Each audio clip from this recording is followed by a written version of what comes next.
RF, ironies. Ironies. You think that someone dislikes you utterly, despises you, ignores you, shuts you out. For years. Years. Because that's what happened. However, was that a self-fulfilling prophecy? Something you did to yourself, because you were the one shutting out, closing the door, because you didn't want to see it, or were afraid to see it, or even more, assumed that the door was shut before you even tried to approach it. And it wasn't her. Because as it turns out. But the opposite is true, somehow. How? I was wrong. I was blind. I was dumb?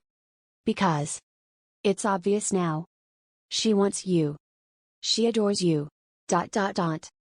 And very possibly she loves you. I can't believe I didn't see it for so long. I must be blind. Or in denial. Or both. And to be honest, although I was always slightly attracted to her, I never felt the same way, until I looked in her eyes and it was plain as day how she feels. Even someone like me can see it. A blind man could see it. I've only had a girl look at me that way a few times, and in both cases it was obvious why. I've never had a girl touch me that way out of nowhere a few times, and in both cases it was obvious why. And, to be honest, she is beautiful. She has lovely eyes, a lovely smile, and a beautiful body.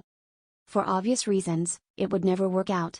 But in another life, another randomization, another simulation restart, we might have very well been together. When we look at each other, there are sparks there that I've only experienced a few times. It's not butterflies. Not awkwardness, not weirdness. Not nervousness. It's the kind of sparks where if we were in a room alone and we looked at each other, a kiss would happen naturally, effortlessly, without any hesitation, because we both had that chemistry, knowing what we wanted, without having utter a word or a sound. I would touch her hair, her ear, and lean in and gently kiss her, feeling her breathing, her soft sigh, and then we break the kiss and I see her smiling subtly afterwards, the tension released.